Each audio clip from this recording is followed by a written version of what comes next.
faharoa ho an'ny androm-panjakana roatoto efa narahantsika ny fantana teto ny any antenimera-pirenena izao tolakandro izao kosa no eto amin'ny antenimera-doholona araka ny voarakitra ny andininy fa efatra ny valopolo ny lalam-panorenana mivory ny antenimera-pirenena ara-potoana voalohany raha ho an'ity taona ity fa efa indroa kosa izay no nanatanterahana izao fivoriana ara-potoana izao. Mbola manatitra ny fiarabana ho antsika mpijery ny televisiona malagasy ny nampiavaka ity fivoriana ity tena hafa tanteraka ho an'ny raha miohatra amin'izay efa nisy hatramin'izay dia ny fisian'ny fanjohiana ny fepetra ara-pahasalamana amin'ny fomba entitra dia ny fanaovana itony arovava aroorona itony ary eo ihany koa ny fanasana tanana ny elanelana 2 metatra izay zany no zava-misy eto amin'ny antenimera-doholona.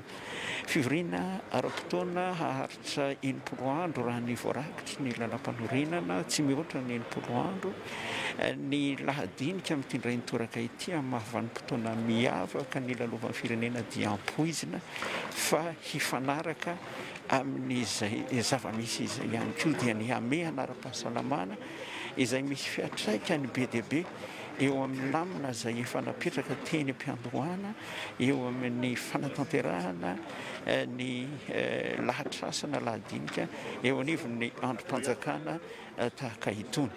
Ny efa vinavinainy maro aloha dia anisany ho voarisaka amin'ny androm-panjakana roatoto ny momba ny teti-bola-panjakana satria raha malala na dia teo tokoa azy ary mbola misy amin'izao fotoana izao ny fandarana asa-panjakana izay mbola tanterahana mbola misotra soamatsara dia nisy fiatraikany eo amin'ny teti-bola sy ny nampiasana azy ny fisian'ny valanaretina coronavirus. Noho izany dia anisany andrasana eo amin'ny androm-panjakana roatoto ny teti-bola fanitsiny. Izay zany no zavatra heverina arahiny maro fa hivoaka mandritra izao fivoriana izao akoatra n'ireo atao hoe fanatanterahana ny fepetra ara-pahasalamana ho fiarovana ny vahoaka raha tsy ahivina dia anisany nakakevitra nandritra ny fanapaha-kevitra izay noraisin'ny filohan'ny repoblika ny filohan'ny androm-panjakana ny antenimera-doholona ny antenimera-pirenena amin'izao fotoana izao moa dia efa miditra eto amin'ny trano fivoriana ireo mpikambana eo anivon'ny gouvernemanta ampoizina ihany koa fa tsy ho ela dia hiditra eto ny prime ministra ary eo ihany koa ny filohan'ny antenimera-doholona izay mpampiatrano ary anisany fanokafana toy izao moa rehefa fomba ofisialy ny fanarana amin'ny lahateny ny filohan'ny antenimera-doholona.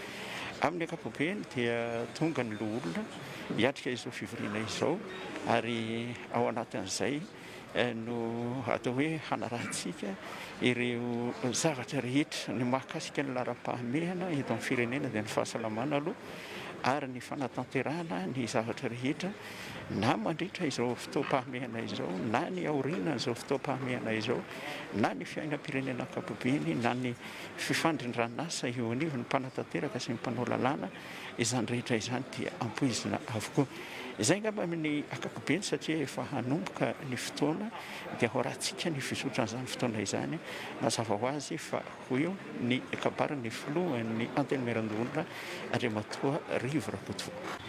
Andriamatoa ministre ny défense izay misotena Andriamatoa ministre eo ianao Andriamatoa vice-président ny Assemblée nationale izay misotena ny Ramatoa président ny Assemblée nationale eo isika sénateur mpikambana amin'ny Romahatry eo ianareo membre amin'ny gouvernement sy ny mpiara-miasa aminareo izay manatrika toy eo ianareo sénateur anamana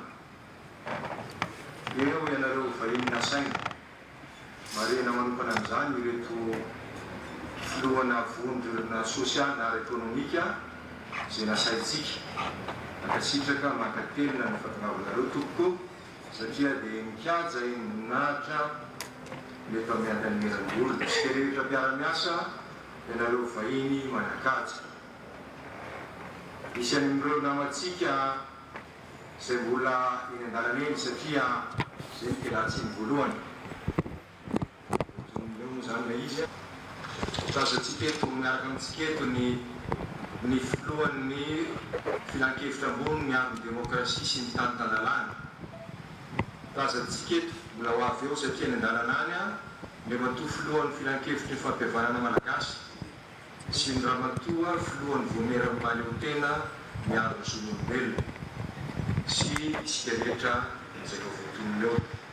Za eto ampanomboana tompoko no ametrahana ny fiaratsiny ary tsy hanomeza tsiny mihitsy amin'izay sendra tsy afaka na misy fahatarana kely ary sorana tafotafo anareo votoana anarana teo amin'izao fotonafanareo zao. Eo ary koa sorana betsaka tsika sénateur satria natao anatin'ny fahasiarana ary tsika satria mbola tsy tonga ny toe-bola atongava-tsy hiakatra ty misy ny avy any afaritany efa tonga eto dia samy miezaka tsika rehetrarehetra.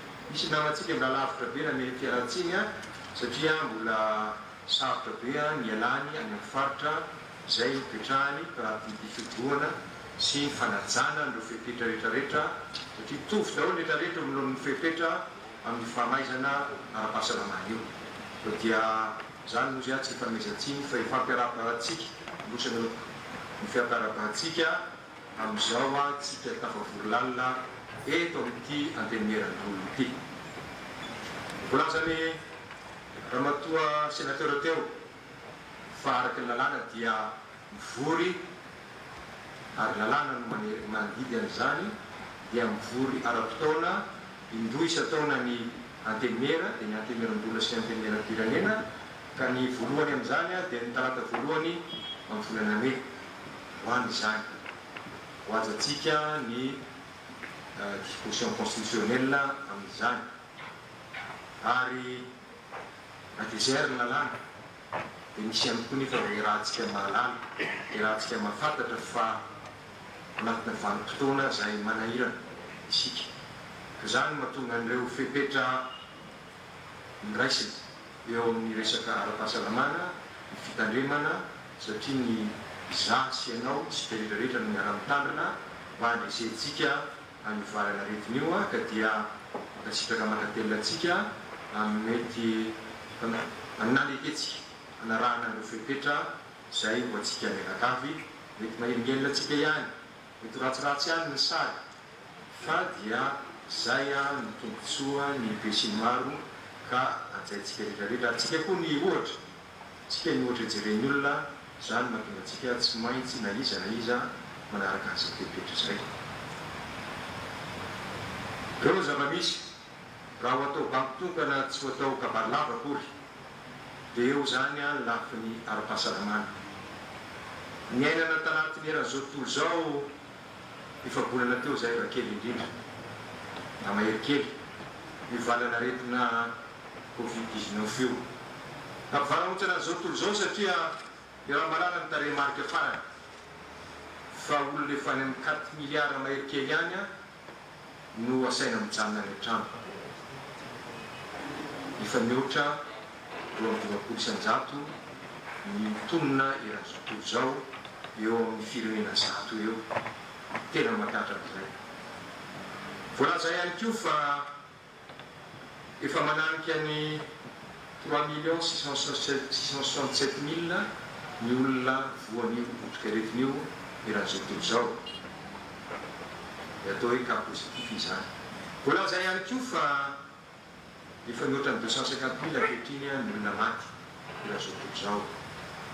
Ary misy kosa nefa ny sitrana soran'Andriamanitra dia efa mihoatra ny 1,209,000 no maty no sitrana zava-tontolo zao tontolo zao. Aiza isika eto Madagasikara tsy merina koa fa efa misy miaino ary tokony hinotsika isan'andro mihitsy fampilazana ny zava-misy eto Madagasikara fa mirenina fotsiny mba ampitahantsika an'le izy teto amintsika zany raha androany dia 1,20 ny olona voan'io aretin'io ny maty soran'Andriamanitra tsy misy ny sitrana 1,000 dia mbola manaraka fitsaboana dia 10. Mampitany tentsika nametraka fanontaniana raha pitaina fotsiny ny taremarika dia be ny ezaka nataontsika zany sorana eto dia sorana tokoa verimerina foana zany atsika rehetrarehetra zahay tsika mpitondra fanjakana ny fisaorana an'ireo olona tsabo rehetra tanony filaminana betsaka ihany koa ireo miasa amin'ny vondrana sosialy fiahinany olona sy isika rehetrarehetra satria zany no azo ny tao anatin'ny fitarihan'ny fitondram-panjakana ka nazahoantsika zany vokatra azo atao hoe vokatra koa fa aritina lazaina kanefa dia nisan'ny firenena isika dia raha atao amin'ile tableau any nataon'ny frantsay dia tena ao anatin'le zone verte mihitsy isika zany vert foncé mihitsy nga mara ho lazaina azy satria tia mafe an'io nefa tsisy malarany apitso zay ny ahiahiran'izao tontolo zao hoe anahoana ny rapitso satria toa aretina sarotra ilazana hoe zao ny tena fandehan'izy io rytiny tena fanafody fanefitra ny vaksiny moa dia mbola tsy hita zay misy azy samy mametraka fanontaniana eo amin'lohany antsoatsy ny tsirairay eo amin'ny lafiny fiainana andavanandro eo amin'ny lafiny sosialy eo amin'ny lafiny ara ekonomika na mpampiasy io na mpiasy io na ny tsy anasy io na mameliteny io tsy eo amintsika rery fe raha zao tontolo zao fa zany antsika an'izany dia samy manosika hoe aiza ary zany ny farany ty fitodiana any amin'ity ady amin'ity aretiny ity ka hitodiana bebe kokoa iverenana ao anatin'ny fiarina malalaka fivezivezena zany no mipetraka amintsika mpitondra fanjakana andro manalina satria eny tokoa ny antsoantsony rehetra eny ny filoham-pirenena ny antsoantsony rehetrarehetra hoe mba tokony iverina amin'izay fa betsaka ny sahirana betsaka ny tsy manakoanina raha miverina Madagasikara isika fanefanyzay dia ny foloany fanefany nandraisana fepetra amin'ny état d'urgence sanitaire satria mbola mipetraka ny aya mbola tsisy malarany miapitso izy izy ny filoham-pirenena zay hoe tsy afaka ny vo sika mihitsika mampilasitafy miarako ka tsy mitandriny tsika zany koa eto dia mampirisika ny rehetra anaraka an'ireo fepetra zay napetraka ny fitondram-panjakana fepetra zay fehezahana ivatsy kelikely ifanojo amin'ireo iverenantsika amin'ny fiarikarena zay eritrerentsika fa mba ifanojo amin'ny etaetany tsirairay hafa fantatra fa very betsaka ny very aso betsaka ny tsy voalokarano betsaka reo lehibeana orinasa mandany tena ny rapitso rehefa zay nihidy ray volana sy tapan'izay na firena matanjaka lavitra amitsika topilasy totoko vavy dia ao anatin'izany hoe ahoana no atao naraha-baovao daholo isika aloha ny azo hoany nefa tsy raitsy mijery any koa tsika hoe ahoana moa fitakanany olona an'izany mampitondra fanjakana antsika dia manao an'izany ifandraika bebe kokoa amin'ny zava-misy eto amintsika zay no mahatonga anay topilasy totoko vavy nareo minisitra indrindra zay ao amin'ny pouvoir exécutif no nametraka mihitsy symboliquement androany tena mba niantso an'reto vondry ny mpandrara ilazana aminy ilazana amintsika rehetrarehetra fa misokatra ny varavarany eto amin'ny sénat ahafahantsika ny adevitra fantatray fa sarahany ny asa sasy andraikitra sa manana ny azy ny exécutif sy ny parlementaire atsika azakafatsy zay eto sahirany ianareo hoe izy ary moa zany no aleanay izy ny tena mahavarany olanay ary dia ho zahay hoe zao fotoanany resantsika io zao fotoanany tsy fampijerevantsika arona-tava mihitsy fa kidiatsika ny amin'ny tombotsoa ambonin'ny firenena ary raha nivory zay efatra mianada tary amin'ny premier ministre tamin'ny sabotsy nandinika an'izy io dia izay mitondrantsika ny fivorintsika ao anatin'izay fanehana izay lalàna mampivory atsika fa tokony malala-tsaina mihitsy sika parlementaire amin'ny fianonany hafa kanefa mahalala sy mahafantatra ary mametraka an'izay lahara-pahamehana eto amin'ny firenena fa lasa tsy mifanojo amin'ireo votanisa teo fasarana ara-tsosialy ary économique raha ohatra tazana ty amin'ny parlementaire dia mbola finiavana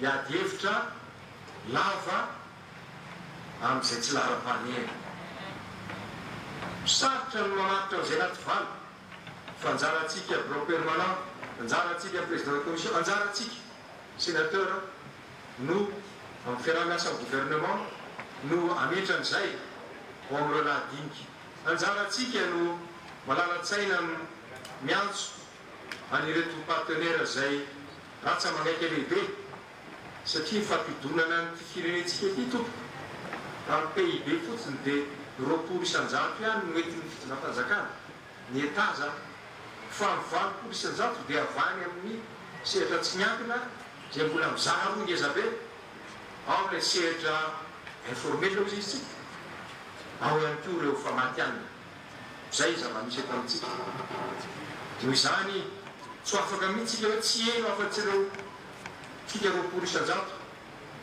na tsy eno afa-tsy ireo avaly amin'ny vondrona sosialy ary économique fa zay hevitry ny be sy ny maro zay tompoko ny ahafahantsika mampiseho aizitsika satria hiditsika na oaingana hoe aingana eo oaingana le izy eo amin'ilay ataontsika hoe relance any économie relance eo amin'ny lafiny fampanianany raharaha eto amin'ny firenentsika mety ho zara roa lehibe io satria tsy maintsy misy ny fahamehana ara-tsosialy ara-pahasalamana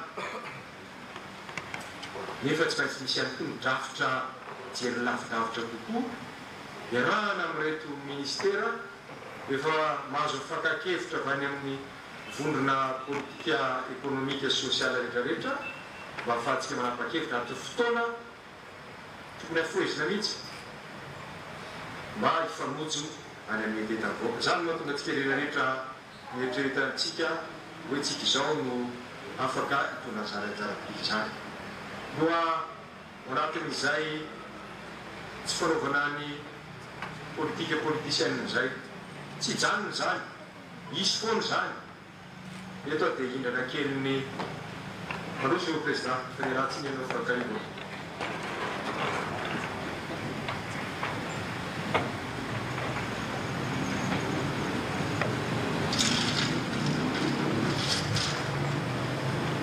hindrana keliny fampitana nataona mpanao gazety international hoe raha nijery izy hoe misy firenena zany ohatra ao Europa totrany nafe anyity resaky pandémie ity dia natokany zareo ny hoe reto ny firenena tantanan'ny vehivavy eritretiny hoe critère zay rehefa nijerena tokoa dia tomifanojo amin'izany lay izy efa nijerena ihany keo ahoana moa ny fomba tena njorono ilay totonga zany dia ozy lay premier ministre islandais zay fantatritsika fa vehivavy ary mahafinarana vovoka amin'izy eo fa mavitrivitrika mihitsy izy dia ozy izy hoe natao ohatra zay ohatranareo rehetrarehetra dia efa miteny miasy malalaka natao ohatra zay dia sy totondry zay ary vo mainka anana mafy ny fisokafana ara-démocratique le renforcement de notre démocratie ouverte responsable et participative satria tsy zaho premier ministre rery fi azy ny premier ministre ny tena anao nieritreritra na ny gouvernement tako na ny parlementaire ko rery nieritreritra fa eo aloha ty zavatra mampivaraotsany ty nieritreritra fanana fahaiza-manao sy ny légitimité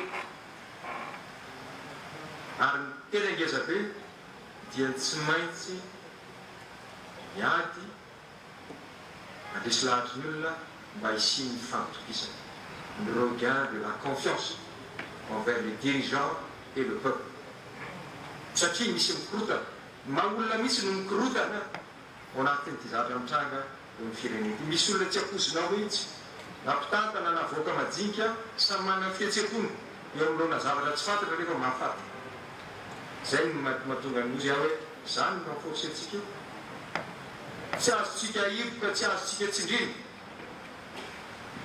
ny demokrasia sotsika efa manana andro rafi-panjakana rehetra ahafahantsika ary tokony ampiasaina zany indrindra no ady efitra miananga amin'ny resaka an'io hoe ho atao ve sa tsy ho atao ny session ordinaire dia mitovy dolo ny hevitra hoe tena fanojo mihitsy satria ady iray ny raisana ary samy manana ny asa nefa mifaneny ao anatin'izany zany natonga atsika tavavory amin'izao fotoan'izao ka hiditra amin'ity session antsika ity ahafahantsika fanotohana ahafahantsika mifamehevitra ahafahantsika mifampitsikera efa ahafahantsika manapa-kevitra zay afaka manapa-kevitra amin'izany misy ireo lalàna samihafa mety mbola ty amintsika misy ireo tolotra lalàna vaovao projet de loi mety isy koa proposition de loi zay le ho alamina araky le fiteny teo madama présidence nationale moa fa nanay indication ihany amireo hoe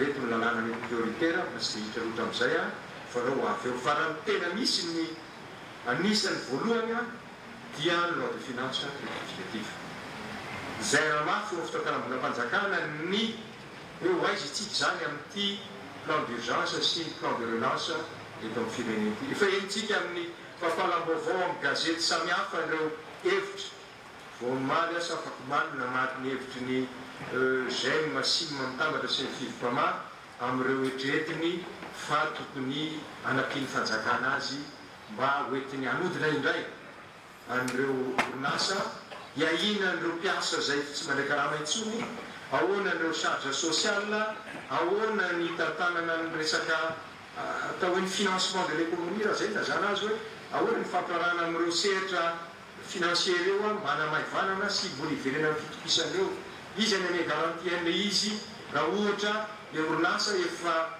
tsy manana viabilité financière intsony nefa mbola hita zao fa orinasa mbola afaka mitondra ny anjara-bitety firenena fa tratran'izay a dia mila an'izay fanampiny fanjakana izay a mino fa tsy sarasalina reto hoana am'izay eo any koa mety anarotantsika an'ireo ho atao hoe vary mangatsika efa ela ny sehatra tsy miankina no miandry atsika fitonam-panjakana amin'le décret d'application ohatra zany an'io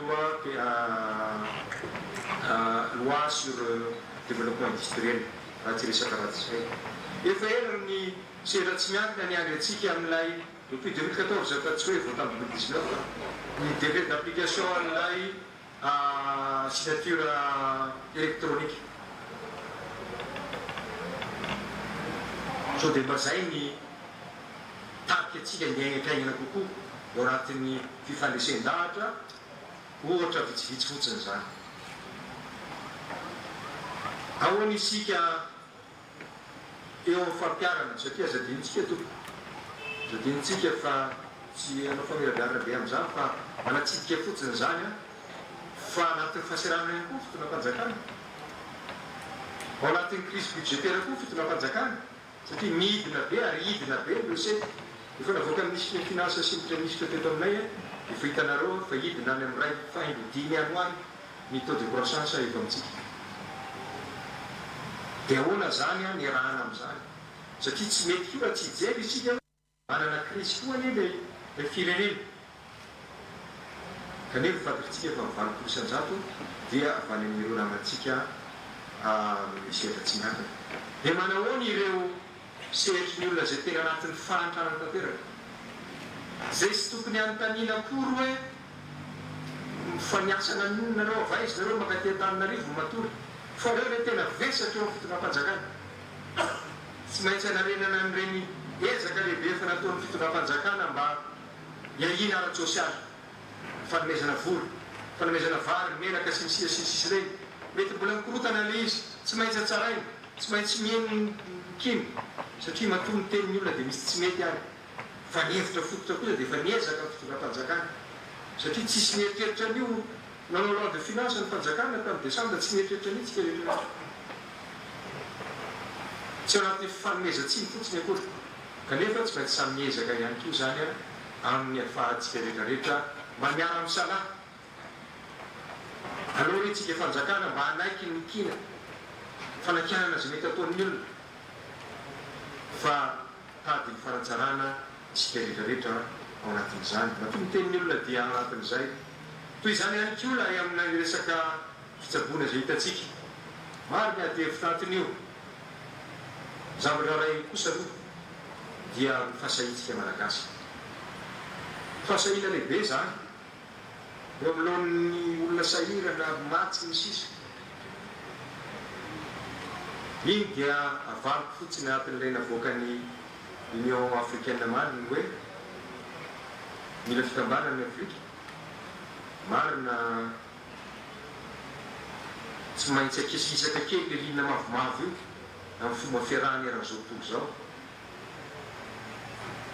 tsy maintsy mitsokotsonona kely le kokongeza be satria lasa atiarina foana Afrika atiarina foana Madagasikara kanefa trasehatra ara-tsalamana dia tsy maintsy aketsika ihany koa na inon'inony ho ataotsika dia tsy maintsy aketsika ihany koa fa misy fenitra tsy maintsy arahany eo amin'ny lafiny ara-teknika sy medikaly fa marina zany betsaka no todika aty amintsika betsaka ny manontany dia ahoana moa zany na izy dia zay angambana Union africaine maly safakomaly nanao an'ilay déclaration hoe mandao jery satria manana an'ilay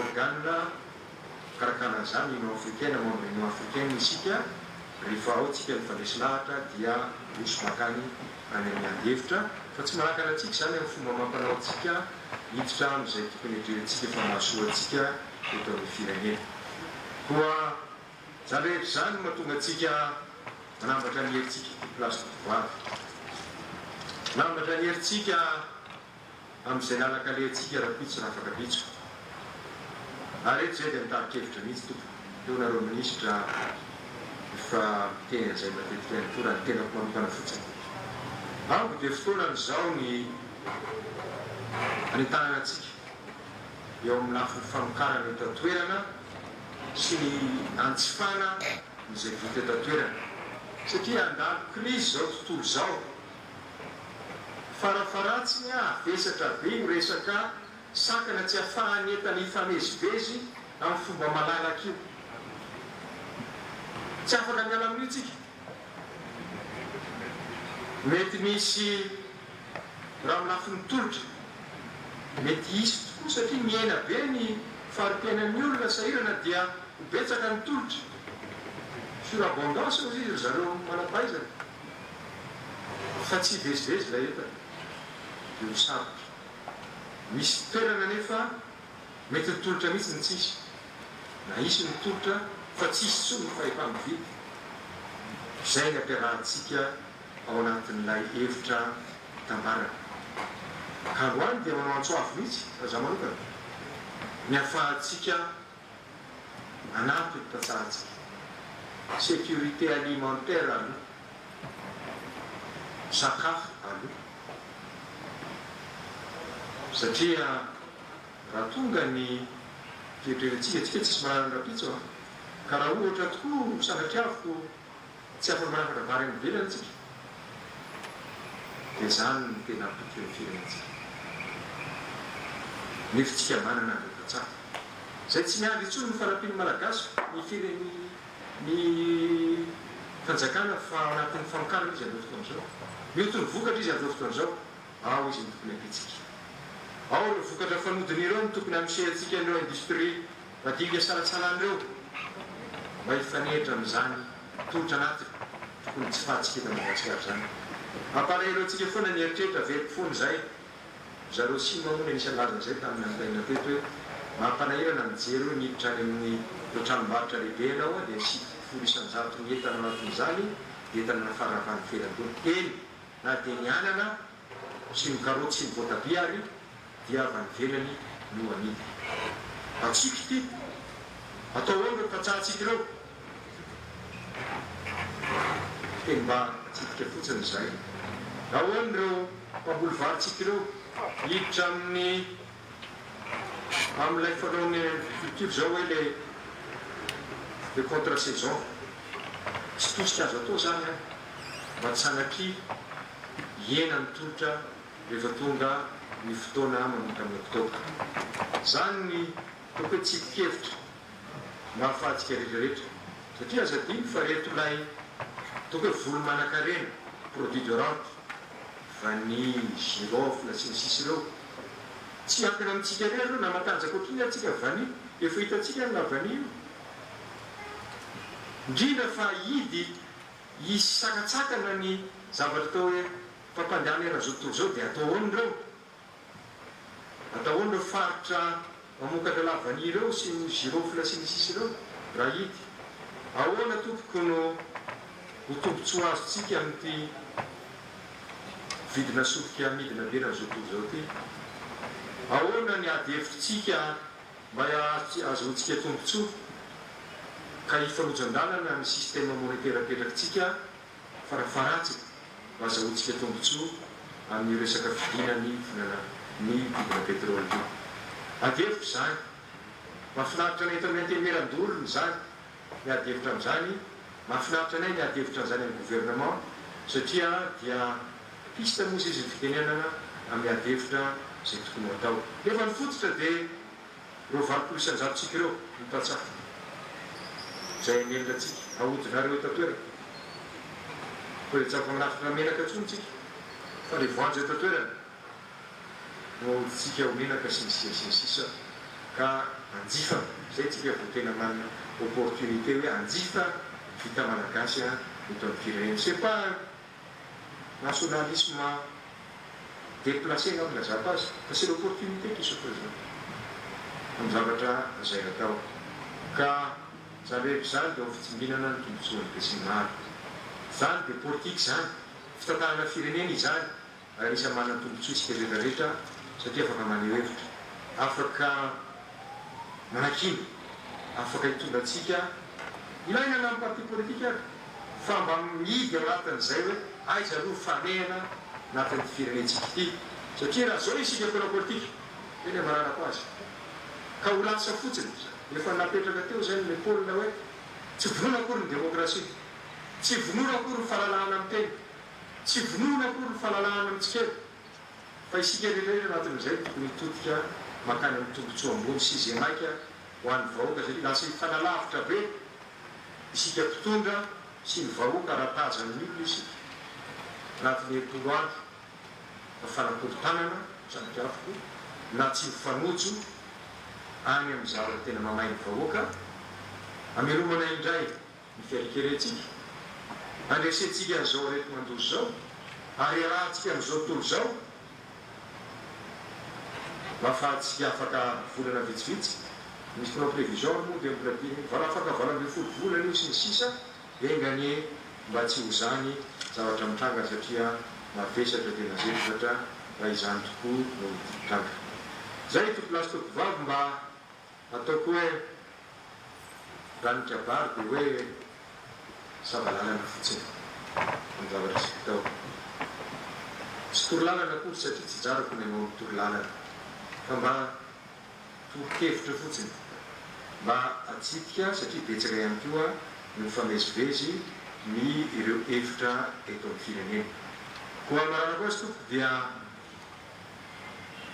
mananteny zay eo anao le matoa ministre ny défense zay zoteny amin'ny premier ministre efa niresaky zay efatra menada na talohan'izay niaraka tamin'ny lematoflo republique atsika dia zay fivelarana ara-tsainy zay eo amin'ny loniny miandry atsika mifanarenana firenetsika ary famepetra mihitsy zay lehiben'ny androm-panjakana fa ao anatin'izay faralahan-tsainy zay no hitantanana amin'ity session parlementaire ity ho fetran'izay zay fa teny nataonay zany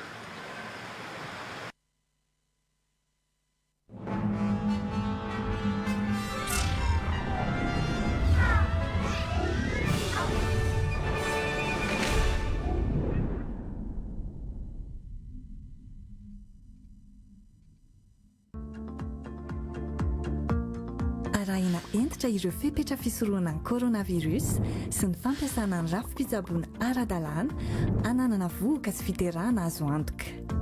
Ireto misy fepetra fanampiny ho an'ireny be vohoka sy mampinono ankoatra ireo fihetsika manakana ny fianaky ny koronavirus. Tohizatrano ny fampinonoana, tohizo ny fisafony eny amin'ny topa-pahasalamana akaiky anao indrindra. Mijanona ao an-trano, arovako ny tenako, arovako ny zanako. Ny antony mahatonga ny fianaky ny koronavirus ao anatin'ny fitateram-bahoaka fa dio ny mandray fiara iombonana nefa efa misy soritra aretina, mikohaka, mafana hoditra. Fa dio ny manarifaka eny rehetra eny, indrindra ny mosoara. Fa dio ny mikosomaso, mikitika orona na vava, misakafo anaty fiara. Fa dio ny manampimbava sy orona amin'ny tanana rehefa mevina na mikohaka. Ho fisorohana ny fianaky ny koronavirus ao anatin'ny fitateram-bahoaka, manasa tanana matetika amin'ny rano sy savony mandritra ny 7 sekondra na mampiasa gel désinfectant alohan'ny kitihana ny vava na orona na maso, na rehefa tonga amin'ny toerana andehanana, na alohan'ny andraisana fiara iraisana, na rehefa avy nikitika ny varavarana na ny fanokafana azy, na ny kiragira volo, na rehefa avy ny fanerasera na ny fampikasika tamin'ny olona. Afatra ho an'ny mpandeha nivoaka ny faritra, mijanona ao an-trano mandritra ny 14 andro. Arovo ny tenanao sy ny ankohonanao, arovo ny hafa.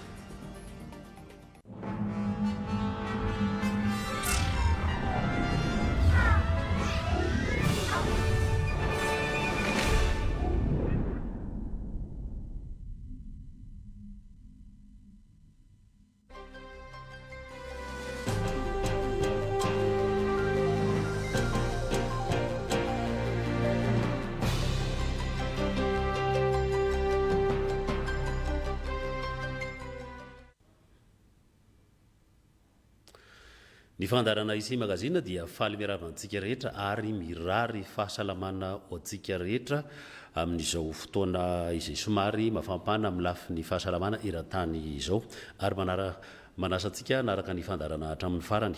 Somary mbola ho fofo ihany ny fandarantsika anio noho ny antony hoe amin'ny fandaminana amin'izao fotoana ny vanim-potoana ny aretina somary sarosarotra izao. Ka zanam-pandarana anankiroa no arahantsika. Tamin'ny maraina moa tany Korea araka ny vaovao fantatra tany teo anelanelan'ny Korea Atsimo sy Korea Avaratra dia nisy fifampitifirana tao amin'ny DMZ na tao amin'ny zone démilitarisée ka ho araraotsika ho averintsika eto ilay fandaharana fanadidina tamin'ny taondasa mitondra ny lohateny hoe aty amin'ny DMZ fa ny anomboantsika azy kosa dia eto fanadidina eto Madagasikara tany amin'ny faritra Betsiboka. Izy ity dia fanadidina mikasika ny fambolena, ny fifandraisana amin'ny tontolo iainana ka ny resantsika eto dia mikasika ny fanatsarana ny hazo fihinam-boa. Izy ity dia tetika asa efa narahantsika teto efa elaela izay ny asa fikaroana sy ny famolavolana ny fanaovana tany zanakazo any amin'ny faritra Betsiboka. Ny zanakazo tia nambara eto tsy ilay hazo hoe fierovana tontolo iainana fotsiny fa hazo fihinam-boa indrindra amin'izao fotoana izao dia efa tanteraka somatsara io fikaroana sy io toerana fikaroana foibe fikaroana fanatsarana ny hazo fihinam-boa io ka misy fanadidina mikasika izay rahantsika amin'ny feno Randriamalala sy Norosoa Randriamanana.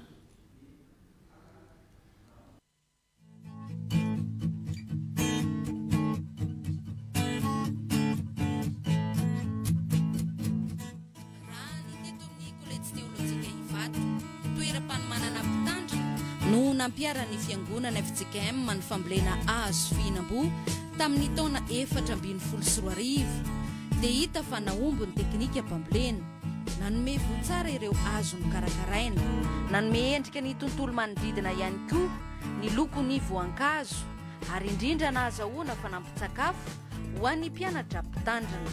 Izany dia noho ny fandaharana asany MFE tantanan'ny FJKM alavaina amin'ny hoe maraîchage fruitier éducation environnementale, izany hoe mifototra amin'ny fambolena legioma sy hazo fihinam-boa. Rehefa hita ary fa naombony teto amin'ny kolejy teolojika Ivato dia nampitomboina ny tany anaovana ny fambolena. Ndao isitaka kely ny renivohitra isika.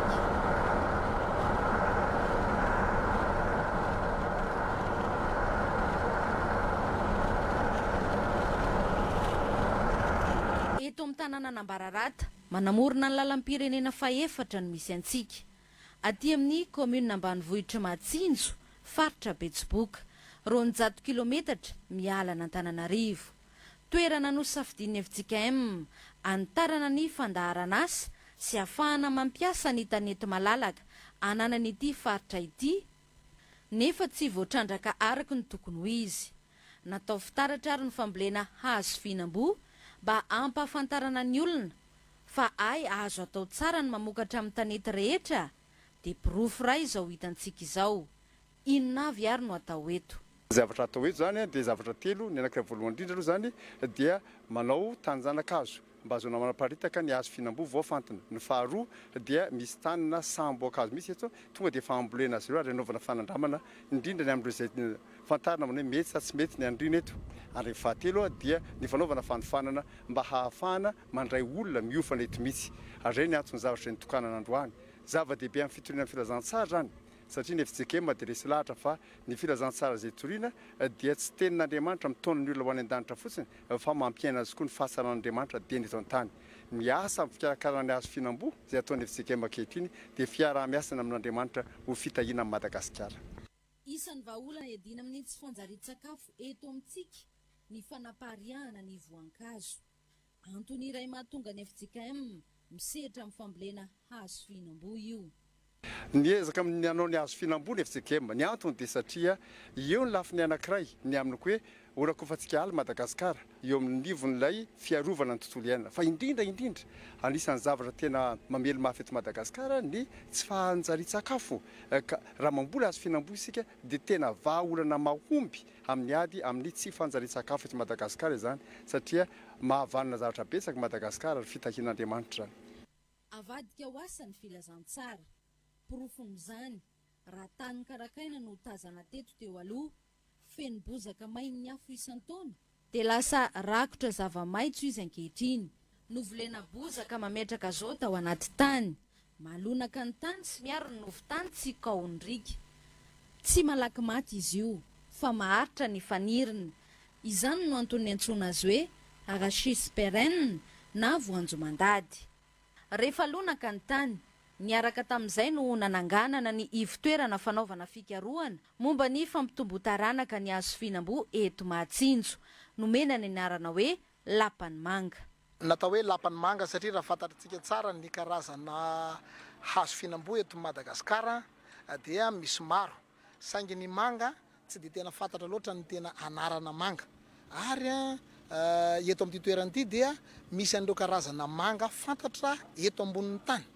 Zay no fatenana ary novolena eto mba hitondra vokatsoa ho an'ny mponina. Noho izany dia rehefa tonga ato zany ianao dia tonga aty amin'ny toerana misy manga vaovao zay manga vaovao fantatra erak'izao tontolo zao ary tian'ny olona eto ambonin'ny tany manga volena eto. Zay tondra soa atsika. Notokanana ny volana martsa lasa teo ny fotodrafitrasy. Ny filohan'ny FJKM Irako Andriamazosoa mipitandrina no nitokana izany. Niaraka tamin'ireo mpitandrina maromaro manana andraikitra manokana sy ny tompon'andraikitra isan-tsokajana. Tanjanakazo izay natao indrindra mba hanampianantsika hampiely ireto hazo izay namboarina ireto hanatrarana ny tanjona mba hisehoany voninahitr'Andriamanitra amin'ny alalany izao ezaka hazo fihinam-boa izao. Dia ho an'Andriamanitra ireny ny voninahitra. Amen. Mba azo mitehaka mafitsarina reo. Tsy miasa irery ny FJKM fa mifanometanana amin'ny zareo vahiny avy any Amerika. Izy no Daniel Turk na Idan, iraka avy amin'ny fiangonana PC USA. Fototra nahazahoany ireo karazana manga tena tsara kalitao, volena eto Matsinjo. Velombolo amin'ny hoavin'ny voankazo fihinam-boa eto Madagasikara Idan. Tena be farantenana mihitsy ny hoavin'ny hazo fihinam-boa eto Madagasikara. Ny antony dia tena tsara ny toetrandro, tsara ny tany, misy zezika, misy tantsaha tena mazoto mamboly. Dia ny zavatra tsara tao dia ilaina ny karazana hazo fihinam-boa tena tsara. Raha ohatra manga ny resahana, dia ny Valencia, ny Tommy Atkins, Van Dyke sy ny sisa karazana azo antoka fa hamoa tsara sady tena tsara kalitao. Resy lahatra kosa Idan fa ilain'ny tantsaha ny fiofanana mialohan'ny rosoana amin'ny fikarakarana ny zanakazo. Dia ilaina koa ny karazana fomba, isan-karazana fomba fambolena, fomba fikarakarana, fa indrindra ny fomba fampitomboana mba ny tantsaha mihitsy afaka mampitombo ny karazana tadiaviny. Dia avy eo dikan'izany dia ilaina ny formation ny ho an'ny tantsaha mba lasa tena mahay mikarakara hazo fihinam-boa, mahay mampitombo azy fa tsy mila mividy fotsiny intsony. Izay indrindra no nananganana ity ivitoerana ity, anomezana fiofanana ho an'ny tantsaha sy fanaovana fikarohana ho an'ny mpianatra. Université folo manerana nosy izao no efa nandefa solotena teto nanovy fahalalana momba ny fampitombo-taranaka ny hazo fihinam-boa.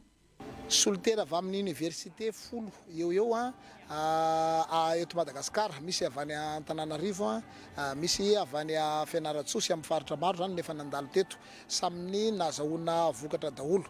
Anisan'izany ny ady amin'ny doro-tanety ary ny faharoa dia ny hoe ny fomba ahafahana manaparitaka aingana dia aingana an'ity zava-maniry ity.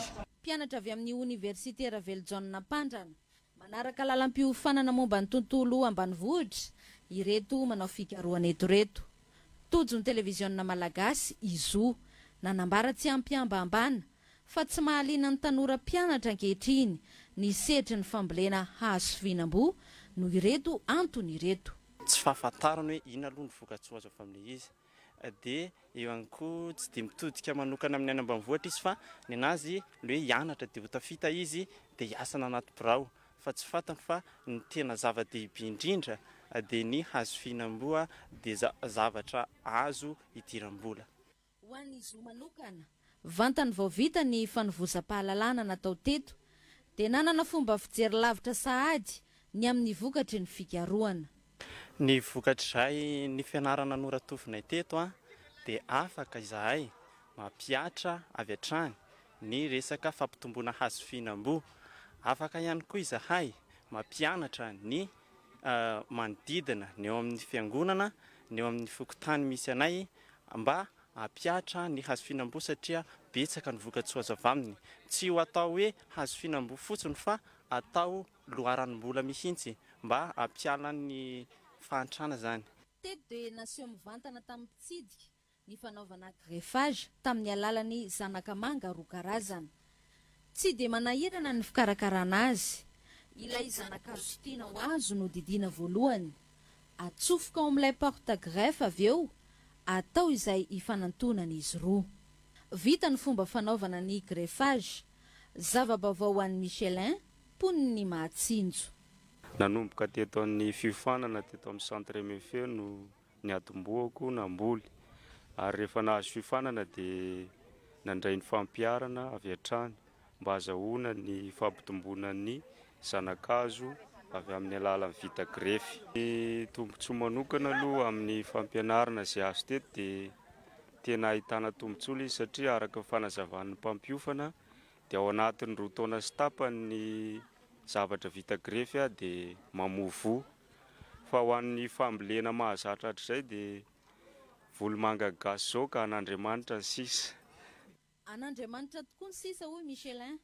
Raha azavaina tsotsotra izay dia manana fahazarana isika rehefa mamboly. Atsatoka ny zanakazo, aorian'izay tsy misy fikarakarana intsony. Fa ankehitriny kosa dia asia maso matetika ny zanakazo. Ho an'ny fikarakarana ny hazo fihinam-boa dia 2 na 3 taona no manome vokatra. Ela ho an'ny tantsaha nefa izay fotoan'izay ka mahatonga azy ireo tsy marisika amin'ny hazo fihinam-boa. Taorian'ny fiofanana nefa nanana paikady vaovao i Michelin. Ao anelanelan'izay 2 taona azahoana vozay dia ny fikarakarana sy fikojakojana azy no atao mba tanteraka ilay tombontsoa azahoana voabe amin'ilay fambolena izay atao dia ny manga na izay rehetra zanakazo azahoana voa tsara. Raha natao ny fampitana ny fiofanana teto sy ny fomba fambolena mahazatra fanaon'ny poniny Mahatsinjo dia nisy fahasamihafana betsaka. Tena misy fahasamihafana be ilay izy satria amin'izao zany mbola kely ilay izy dia efa hita hoe mamokatra. sady tena hita hoe hafa mihitsy le zavatra nifanana tety namboly zay fa manga nambolenay fa tam'izao zany zay dia efa mamboly arak'izay zavatra nifanana teto ny manga dia ny papay ny voasary. Fa ny joro vavolombelona amin'ny vokatry ny fifaneraserana amin'ny zavamaniry iodilon pépinériste eto amin'ny lapany manga. Olona tsy niraika tamin'ny voankazo fa izay noho ny fanabeazana teo amin'ny tontolo misy azy. Amin'izao fotoan'izao maro ireo avaram-pianarana ilaozany lavitra raha fikarakarana hazo fihinam-boa no resahany. Talohan'izay aloha sisy fitiavako an'izany resaka hazo zany misy tena tsy misy na dia kely satria zavatra tsy neritreretiko. Dia efa ao zany dia efa tonga niaraka tamin'ny namana tao zany zany nanomboka tia sikelikely le resaka hazo. Dia hatramin'izao zany dia tena tia tanteraka misy le resaka hazo indrindra hazo fihinam-boa. Nanjary sary-piaro amin'ireo voankazo volena eto iodilon satria mahatsiaro ny asarobidiny zavamaniry. Tena sarotina amin'ny resaka hazo aho. Tena sarotina. Sy tokony samy simbasimbaina fotsiny va dia tena manentana ho an'ny mponina eto akaikina eto zany amin'ny resaka famboleka satria tsara ve le resaka fitaizana hazo. Azo lazaina fa iodilon no vavolombelon'ny bainga vavadiky arabaky teny teto. Telo mianaka hay vao tonga teto tamin'ny voalohany indrindra. Dia teto amin'ny pepiniera aty zany tamin'ny voalohany dia mbola bozaka be sy fakahitana misy teto. Dia izahay no namorona na niezaka nandio an'ity toerana ity mba ho lasa madio ohatran'izao izy. Dia izany namorona pepiniera teto tamin'ny voalohany indrindra dia namboly zanak'azy rehetrarehetra efa hitasika manontolo zany dia izany nanao an'io rehetra. Dia hatramin'izao dia mbola mitohy ihany le fiarana miasa. Malaza midahalo ity toerana ity tsy natao ohatran'izay ve nareo tany amin'ny voalohany tany. Tena marina io fary dia tena nahita ny masoko fa ty lalany ty toerana aminay ity no lalany dahalo makaomby eto tanàna eto. Dia matahotra izahay, tena matahotra fa noho ny fahasoavan'Andriamanitra zany dia miaro anay mandrakariva izy. Manampy azy koa ny mpitandro filaminana amin'izay lazany tsy fandriampahalemana amin'ity faritra ity izay. Azo lazaina fa ampiovan'ny toe-tsaina amin'ny fanampahana tsy ampiheverana ny hazo ny asa atao eto. Atao modely itsinjovana no avin'ny firenena. Hosiam-piariana iray lehibe mamelona ny tantsaha ny firotsahana amin'ny fambolena hazo fihinam-boa. Ny manga no nasongadana teto Mahatsinjo fa maro karazana ireo voankazo misy manerana ny sany FCKM. Ezahany fiangonana parika amin'ny toerana maro eto amin'ny nosy. Tsy ho ela dia ananganana ivitoerana tahak'izao ihany koa ny any Maditsara. Anjarany tsirairay sisa no mampiatra ny fifanana azo. Izara amin'ny hafa ihany koa anome endrika ny tany sy ampanafatra azy. Mahaiza manana hoy ny fiangonana trandraho amin'ny tsara izay rehetra ananao hanjara edena vaovao ny tontolo misy anao.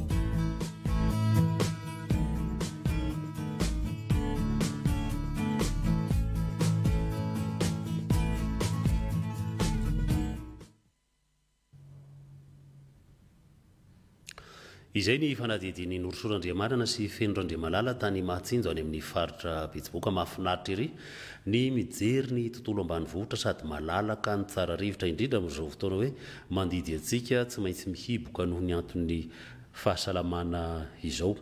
Fa amin'ity fandarana manaraka tetsika mbola hiala hiboka ihany ka ho an'ny Korea. Araka ny akom-baovao avy any Korea dia nisy tifitra tany amin'ny DMZ tamin'ny maraina, zany hoe maraina any amin'ny zareo fa tsy maraina aty amintsika adiny enina alohantsika zareo any Korea. Ka tamin'ny maraina teo dia nisy fifampitifirana tao amin'ny DMZ na ny zone démilitarisée. Ny avy any Korea avaratra no mitifitra voalohany dia namaly ny any avy any Korea atsimo. Tsy fantatra izay anton'izy io ary araka ny fantatra dia tsy nisy zavatra simba ary tsy nisy olona maty. Fa ny zavatra mahagaga dia hoe tato anatin'ny tapabolana mahery ny filoha koreana davaratra Kim Jong-un tsy niseho masom-bahoaka, tsy nisehoseho teny amin'ny televiziona dia betsaka ny tsahotsaha hoe marary makatso ny makaroa. Tamin'ny omaly izy dia niseho vahoaka indray tamin'ny televiziona dia ny zavatra mahagaga hoe niseho televiziona izy omaly niseho vahoaka. Androany nisy tifitra tany amin'ny DMZ. Any amin'ny DMZ moa dia ny zone démilitarisée izay manasaraka ny Korea avaratra sy Korea atsimo efa ho 70 taona mahery. rehefa miresaka ny DMZ hoe zone de militaire izy dia mieritreritra sika hoe tena toerana mampatahotra izy zany na hoe toerana feno miaramila tena feno miaramila io saingy ireo miaramila ireo dia tsy hitanao rehefa mandeha makany amin'ny DMZ ary izany DMZ izany marina fa hoe rehefa tonga agny dia faran'izay hentitra ny fitandronan'ny filaminana sy ny fandriam-pahalemana nefa izy io koa dia mahasarika mpizahatany ny DMZ satria toerana mahafinaritra mitsidika tany izahay tamin'ny taondasa ka averintsika ilay fandaharana mitondra ny lohateny hoe aty amin'ny DMZ raha tsika avy hatrany.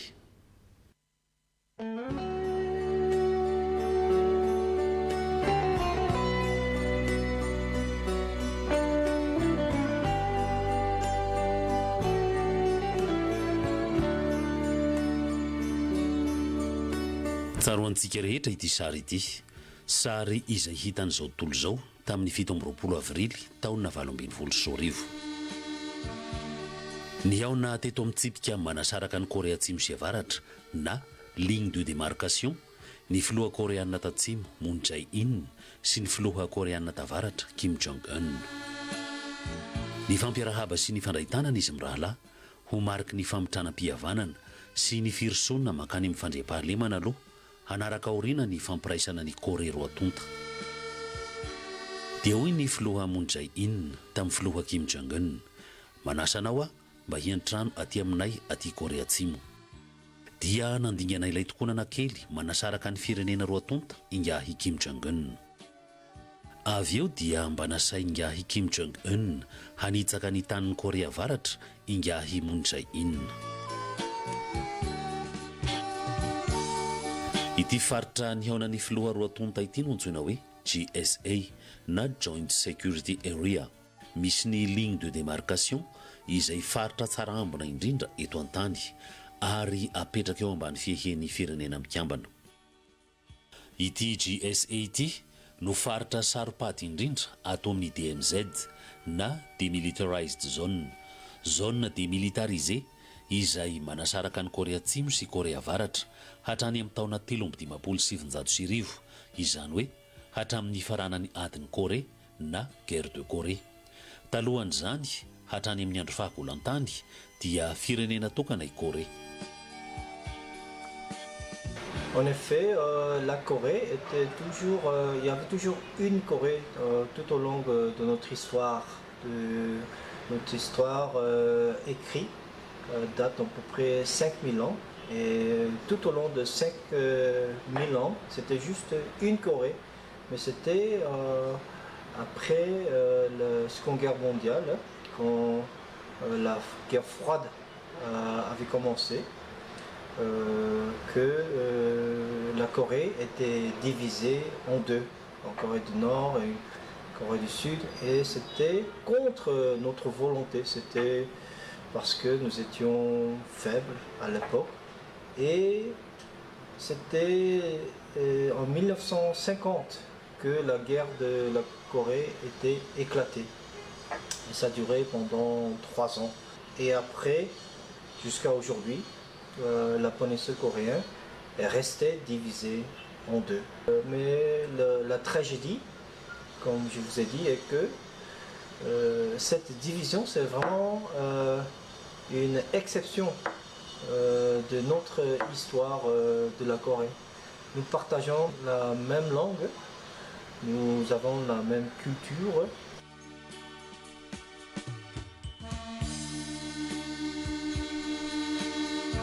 Izay ny tsy ary ny tantara fa izao sika dia andeha hitsidika ny DMZ. Aty amin'ny 80 kilometatra avaratry Séoul no misy ny DMZ. Ny DMZ dia faritra tsy misy mponina, 400 kilometatra ny halavany ary 4 kilometatra ny halalahany, izany hoe 700 kilometatra toradro eo ny velarany.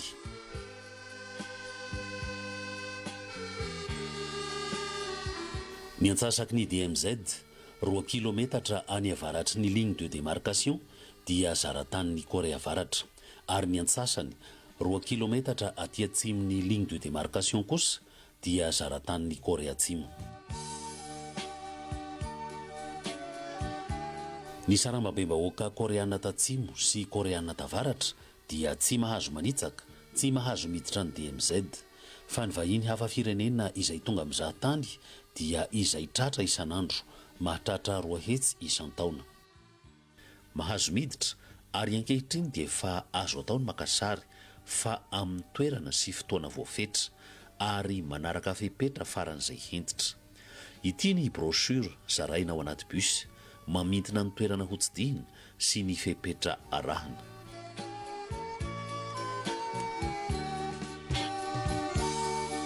Ny mpanao gazety izay asain'ny gouvernemanta koreana tatsimo hitsidika ny Korea dia entina mitsidika ny DMZ.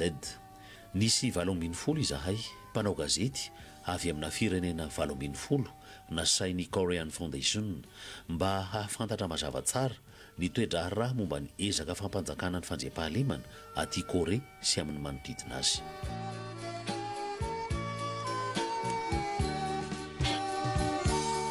Ity toerana ity no antsoina hoe Camp Boniface.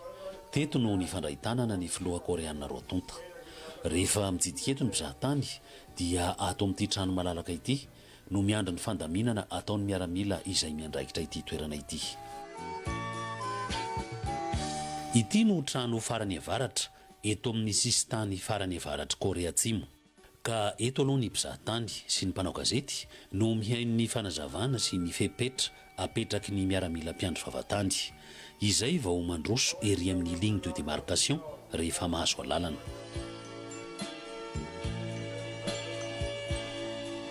Iry trano lehibe ambony avaratra ry zao i Korea avaratra.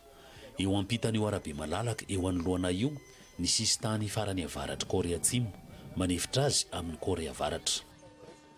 Mandroso manatona tsikelikely izahay sady maka sary mandra-pahatonga eo amin'ity tsipika miloko vony izay tsy azo dinganina. Eto ny farany azo itsahana aty Korea Atsimo fa ilay tokonana kely izay tena manefitra ny firenena roa tonta dia atao tazan-davitra. Io andamosin'ny miaramila anelanelan'ny trano manga roa io ilay tokonana kely nefa malaza ny haonan'ny filoha roa tonta tamin'ny 17 avrily taona 2012.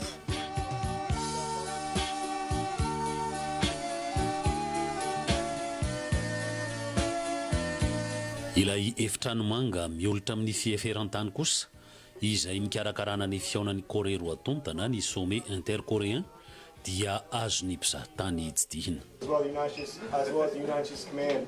The microphones which you see on that table. Toy izany koa ilay tetezana manga izay niarahan'ny filoha roa tonta nitsangatsangana na misy avisan'ny fandriam-pahalemana aty amin'ny faritra.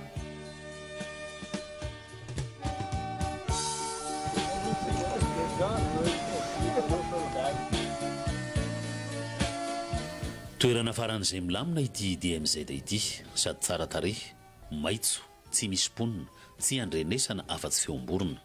Nefa dia eto ny sisa mbola misy tavela amin'ilay fery tsy mety takona izay navelany ady mangatsiaka na ny guerre froide satria efa rava tany amin'ny 30 taona lasa ny rideau de fer sy ny tambohon'ny Berlin.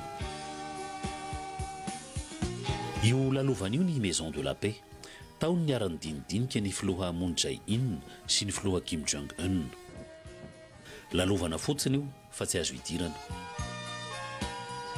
Ary ny hoe zone démilitarisée dia anarana masaka fotsiny fa ity DMZ ity no faritra betsaka miaramila indrindra eto an-tany raha oharina amin'ny velarany.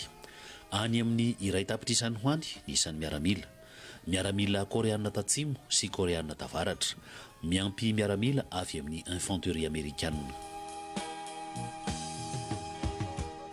Vraiment cette grande ironie. Jusqu'à maintenant, personne ne vit dans cette zone.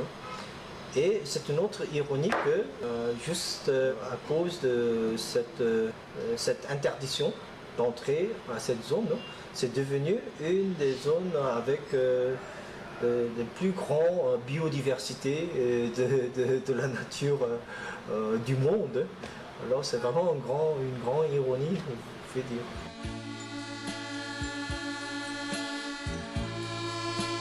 Maharitra indray andro tontolo ny fitsidianan'ny DMZ. Tsy lavitra ny GSA ilay tetezana antsoina hoe No Return Bridge na pont du non retour, izany hoe tetezana tsara mandroso fa tsy tsara miverina. No nitapitra ny ady izay nampisaraka ny Korea roa tonta tamin'ny taona 1970 dia teto no ny fanakalo babo anady ny andaniny roa.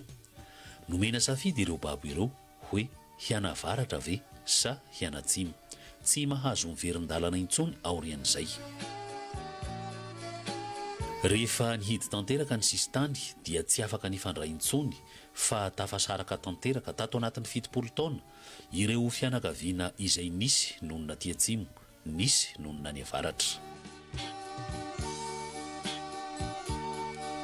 Il y avait toujours des efforts pour organiser de retrouvailles des familles séparées. Mais malheureusement, il y avait l'impact, l'influence de la situation internationale qui a beaucoup influencé ce projet de réunion. C'est pour ça que nous voulons vraiment avoir ces réunions le plus tôt que possible, le plus fréquent que possible, parce que déjà ça fait plus de 70 ans qu'ils sont séparés.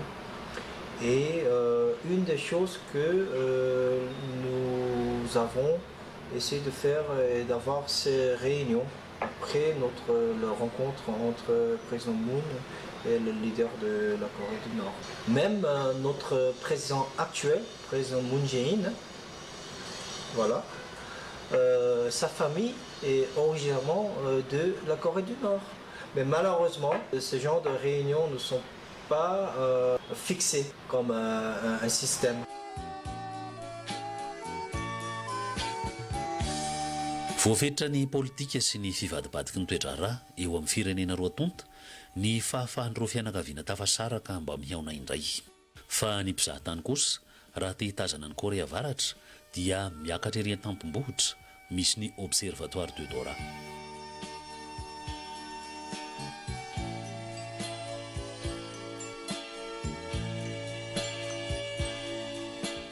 Ny mpizahatany izay tsy matahotra ny aizina anaty zohy dia entina mitsidika ny iray amin'ireo tunnel lavabe nolavahan'ny Koreanina tavaratra hidirana na hanafiana ny Korea Atsimo tany amin'ny taona 80. Niditra tany anaty tunnel izahay, nandeha monorail anaty zohy lalimbe, 320 metatra ny halaliny. Saingy tsy mahazo maka sary fa sary amin'ny brochure ity aseho antsika ity, hazo antsika an-tsaina hoe manao ahoana moa izany eny anaty tunnel izany.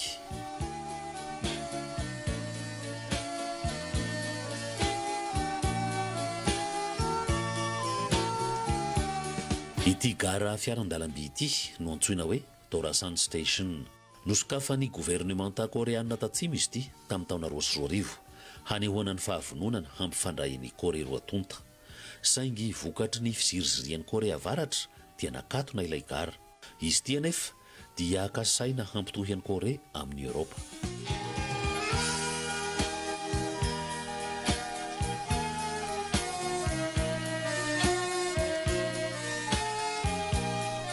Mirary ny hatanteraka ny fandriam-pahalemana sy ny fampiraisana ny Korea roa tonta ny Koreanina tavaratra sy ny Koreanina tatsimo. Ka kolokoloina fatratra ankehitriny ilay hazo ny fandriam-pahalemana sady irariana ny fiadanana natsatoky ny filoha Moon Jae-in sy ny filoha Kim Jong-un eto amin'ny GSA.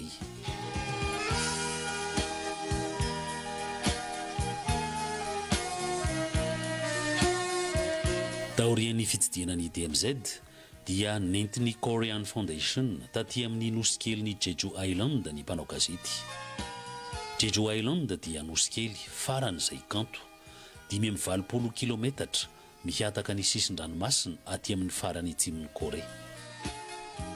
Toerana milamina i Jeju Island ka isan-taona dia mikarakara forum aty Jeju Island ny Koreanina tatsimo. Jeju Forum for Peace and Prosperity no anaran'ilay forum.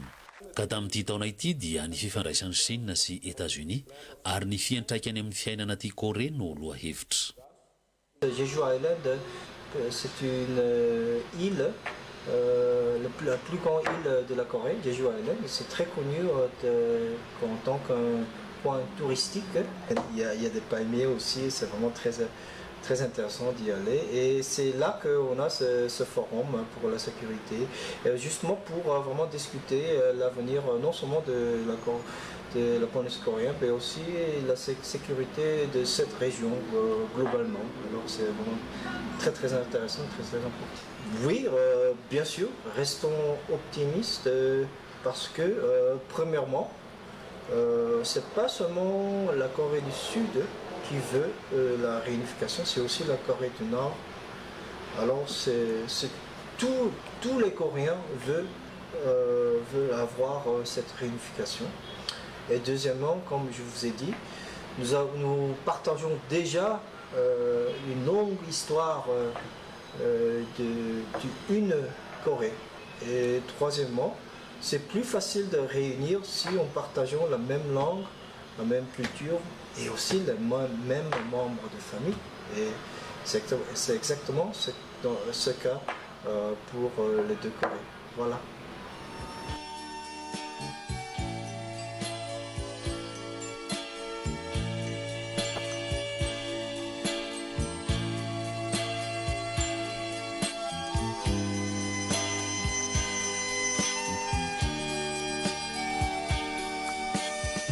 Rehefa mitsidika eto Jeju Island ianao dia ny sary vongana antsoina hoe Dol Harabang no mitsenanao ary any ambany ravikazo rehetra any dia ahitana antontam-bato tena mitovy tanteraka amin'ny tatao any Madagasikara. Manipy vato eo ny Koreanina, mirary soa sy fiadanana ho an'ny tany tontolo. Mitovy tsy misy valaka amin'ny fanaon'ny Taolo malagasy manao hoe tsy pazo vato ny tatao.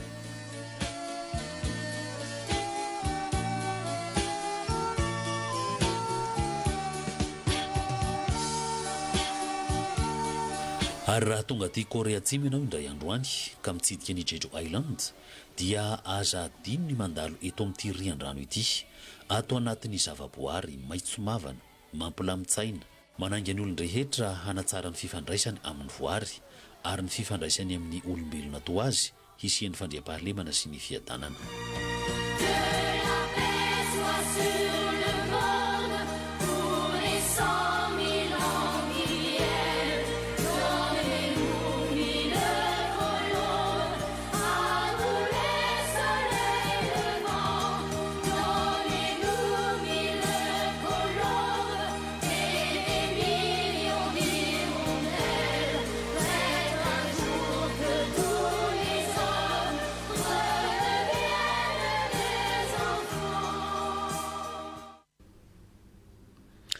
Dia ny fanadihadiana tany Korea Atsimo sy ny mille colombe ny miray mateo iny no irarianay ny soa sy ny fahasalamana tanteraka ho antsika mpijery ny si magazina sy ny mpijery ny televizionna malagasy.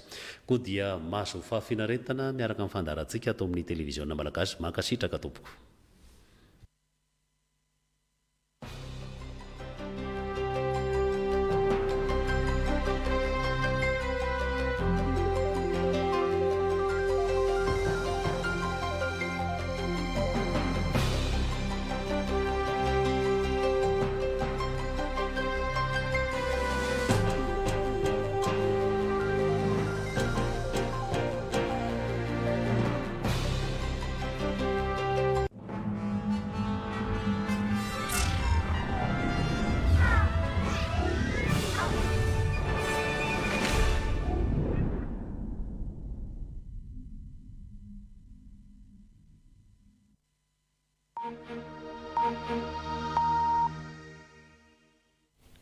Bonsoir à toutes et à tous, bienvenue dans cette nouvelle édition de BBC Info. Voici le sommaire de ce soir. Nigeria, Afrique du Sud, Rwanda, plusieurs pays africains entrent dans l'après-confinement, mais le Sénégal prend le chemin inverse et renforce ses mesures. Au-delà des vaccins et autres remèdes, une question agite le monde scientifique. Pouvons-nous attraper plusieurs fois le coronavirus ? Et comme d'habitude, ne manquez pas, en fin de journal, la fameuse rubrique « À vous la parole ».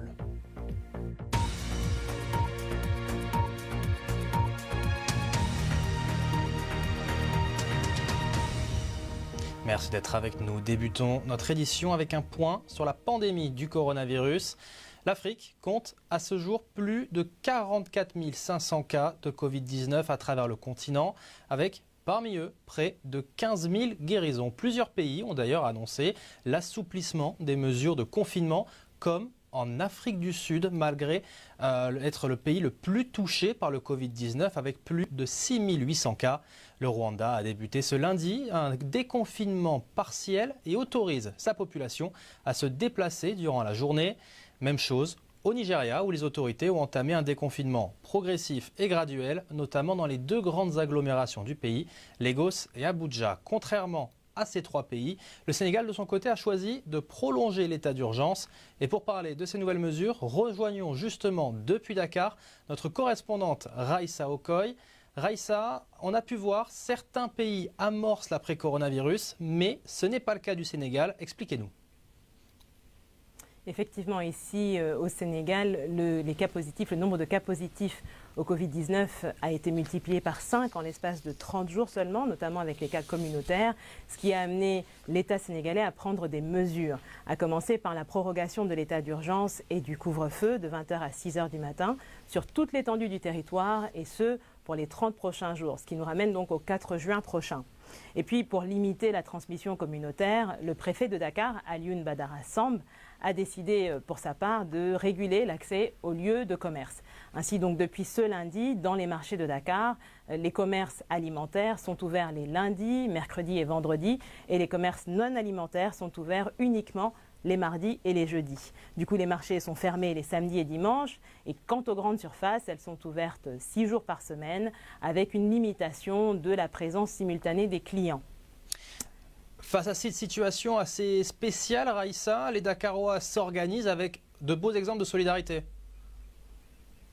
Oui, et c'est d'autant plus vrai dans cette période de Ramadan. Vous savez, les Sénégalais tiennent beaucoup à la baguette de leur boulanger. Et donc, pour leur éviter les déplacements et donc l'affluence dans les boutiques, le pain est livré à domicile pour certains Sénégalais. Myriam Lawari. Les points bleus sont les clients qui doivent être livrés. Les points verts sont les coursiers qui sont en train d'effectuer des courses. C'est ici que la magie s'opère. Une start-up sénégalaise au service de toute une communauté. Grâce à l'application PAPS, spécialisée en livraison géolocalisée, tous les Dakarois auront droit à leur baguette durant le mois sacré du Ramadan. Une tradition devenue compliquée avec le coronavirus. Mais la livraison à domicile gratuite pendant tout le mois de jeûne permet d'échapper à la cohue dans les boulangeries grâce à un simple coup de fil. Ça nous permet d'éviter que les gens se regroupent en boulangerie, ça nous permet d'éviter la continuité de cette pandémie-là. En tout cas, on ne sait pas par où elle passe, donc on essaie de prendre le moins de risques possible et on pousse les populations à rester chez elles.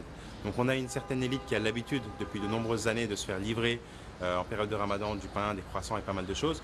Aujourd'hui, ce produit-là est accessible à tout le monde. Voilà. Mohamed François Manet s'occupe de la tournée de cet après-midi et il a du pain sur la planche. Pendant le Ramadan, la demande est importante. Il faut dire que le chiffre d'affaires des boulangeries augmente de 10 à 20% sur cette période. Les clients attendent impatiemment leurs baguettes qu'ils consomment régulièrement avant le début de l'aube ou bien le soir pendant l'iftar. Et ce, sans mettre un pied dans une boulangerie. Avec ce virus-là, moi je n'ose même pas aller au marché, à plus forte raison que d'aller dans une boulangerie. Et puis vous n'avez pas vu la bousculade qu'il y a. Il y a trop de bousculade. Voilà, donc c'est ça que j'évite. Et je l'évite aussi pour les enfants, raison pour laquelle j'ai opté pour travailler avec ce monsieur, voilà, qui me livre directement chez moi. Tout ceci fait partie de l'initiative Diamabourou, qui signifie « Vends-moi du pain » en langue locale, une initiative qui prolonge les efforts des autorités dans leur lutte contre la pandémie. Raïssa Okoye en direct de Dakar et un reportage de Myriam Lawari. À travers le monde, à présent, les différents pays préparent eux aussi l'après-confinement, notamment en Europe. En Espagne, par exemple, la population peut désormais sortir pour faire des promenades ou des exercices, avec toutefois des restrictions horaires pour les villes de plus de 5000 habitants. Et en Italie, près de 2 mois après avoir été le tout premier pays au monde à imposer un confinement national, le pays a enfin réouvert ses parcs ce lundi, mais également ses usines, et les personnes peuvent voyager au sein de leur région. Mais derrière cette amélioration, les conséquences économiques et sociales du coronavirus sont énormes. Reportage Marc Lowen, raconté par Caroline Loyer. L'Italie commence à se remettre en route, mais Teresa ne peut pas encore rouvrir sa pizzeria. Les nouvelles règles autorisent juste les plats à emporter et elle a besoin de temps pour s'adapter. Après 8 semaines de confinement, son restaurant est au bord de la faillite. Je préfère mourir que de ne pas rouvrir, parce que ça tuerait les rêves pour lesquels je me suis sacrifiée. Ma vie, c'est mon travail. Cette pizzeria me fait vivre moi, ma sœur et ma nièce. Naples, avec ses pizzerias, son caractère, sa beauté fanée, a été durement frappée par 2 mois de confinement, le plus long au monde. La police a accompagné l'équipe de la BBC dans un des quartiers défavorisés d'une des régions les plus pauvres d'Europe. Un endroit où la mafia profite souvent de la pauvreté.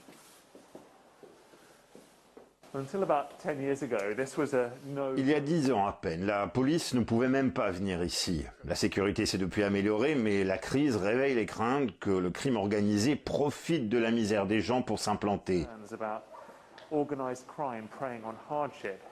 Et c'est ce que risquent d'autres régions appauvries, bien au-delà de l'Italie. Le confinement a laissé des traces. Ce charpentier explique qu'il n'a pas travaillé depuis presque 3 mois et envisage de vendre son téléviseur pour tenir. Il raconte que la criminalité a augmenté pendant le confinement avec des gamins qui vendent des drogues ou volent des voitures car il n'y a plus de travail et il faut bien manger. Lutter contre la résurgence de la mafia napolitaine, la Camorra, c'est l'objectif de cette association dirigée par un prêtre sous protection policière. L'association offre des colis de vivres à ceux qui en ont besoin pour éviter que des groupes criminels le fassent. La Camorra profite du vide actuel. Elle a toujours exploité les moments de faiblesse de l'Italie. Et nous sommes dans un de ces moments. Ils aident les gens, mais ensuite, ils leur demandent de dealer de la drogue. Nous devons donner aux citoyens les anticorps pour empêcher la Camorra de reprendre ce territoire.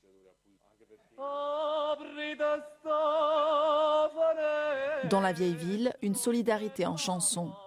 Des paniers permettent à ceux qui le peuvent de donner des vivres et à ceux qui en ont besoin de les prendre.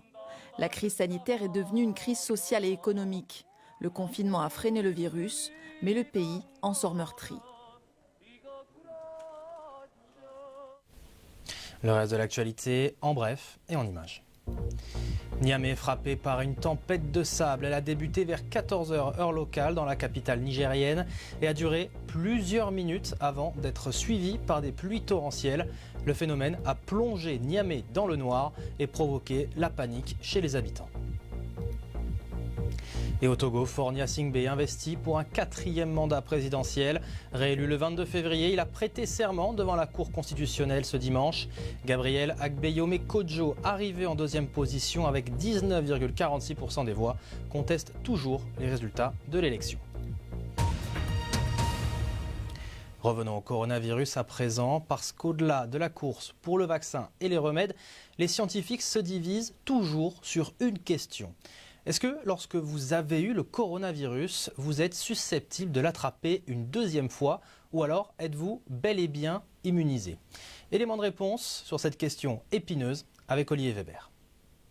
C'est le virus qui mobilise les scientifiques du monde entier. Et il y a une chose importante qu'ils cherchent à comprendre, la réaction de notre système immunitaire. Cette compréhension serait très utile pour stopper l'avancée du Covid-19. La grande question est: si vous avez attrapé le virus, êtes-vous immunisé ou pouvez-vous l'attraper à nouveau? Alors comment fonctionne l'immunité? Le coronavirus est recouvert d'épines qui lui permettent de s'accrocher aux structures à la surface de nos cellules. C'est comme une clé capable d'ouvrir une serrure permettant au virus d'entrer et d'infecter la cellule. Pour lutter contre cela, nous produisons des anticorps. Ceux-ci bloquent l'épine tel un bonnet recouvrant la clé. Cela veut dire que le virus ne peut plus entrer, se reproduire, et donc il finit par mourir. Mais les anticorps, eux, restent. L'idée est que si le virus revient, eh bien ils sont là pour réagir immédiatement. Une petite étude a montré que des singes qui avaient eu le virus ne le rattrapaient pas un mois plus tard. Pour les humains, en revanche, il nous reste beaucoup à apprendre. Les premières données montrent que des anticorps sont générés, mais c'est très important d'approfondir les recherches pour voir s'ils sont les bons types d'anticorps neutralisants, car ce sont eux qui donnent la protection à condition qu'il y en ait suffisamment et qu'ils durent assez longtemps.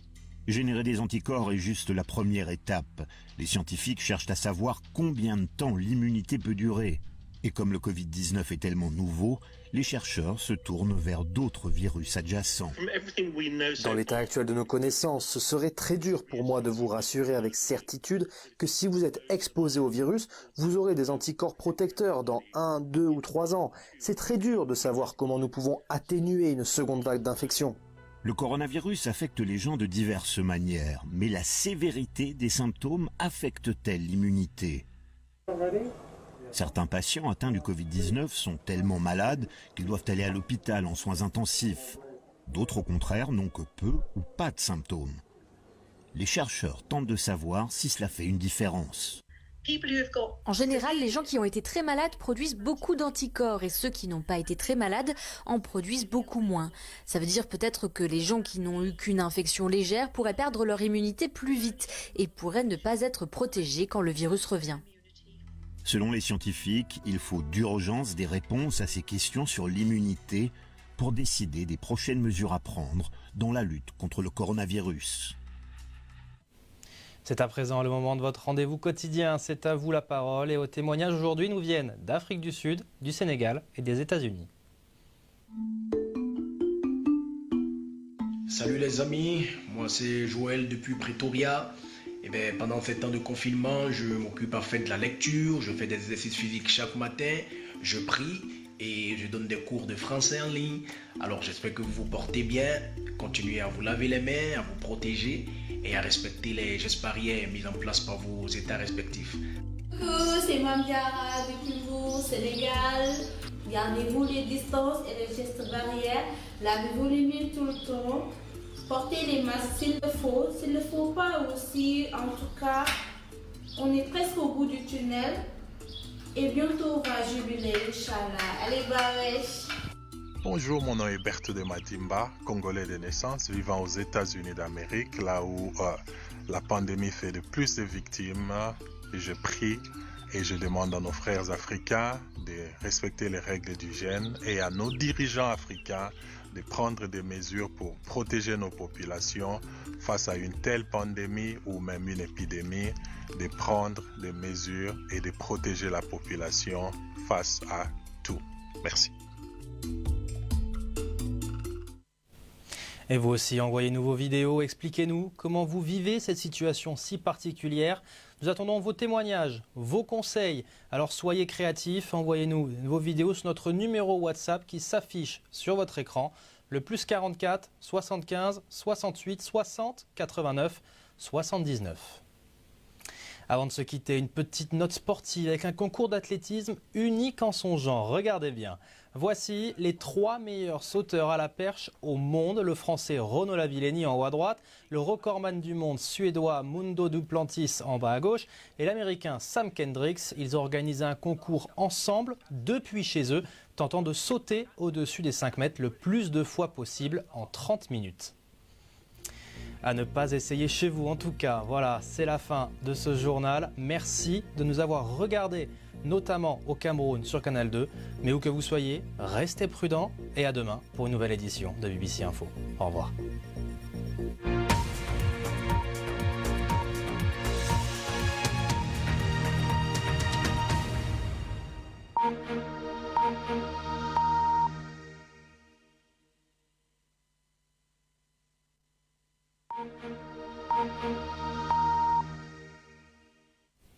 Bonsoir à toutes et à tous, bienvenue dans cette nouvelle édition de BBC Info. Voici le sommaire de ce soir. Mise en garde de l'OMS, l'organisation appelle à ne pas utiliser les remèdes non testés contre le coronavirus comme l'artémisia. Le coronavirus est-il vraiment bénéfique pour l'environnement? Nous en parlerons dans un instant avec notre invité Arlette Soudan-Nono, ministre du Tourisme et de l'Environnement de la République du Congo.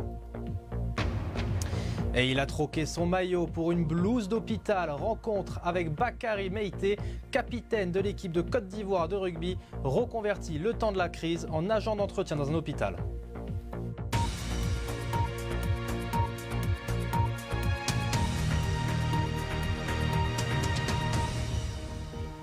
Le coronavirus continue son expansion dans le monde entier avec un nouveau total.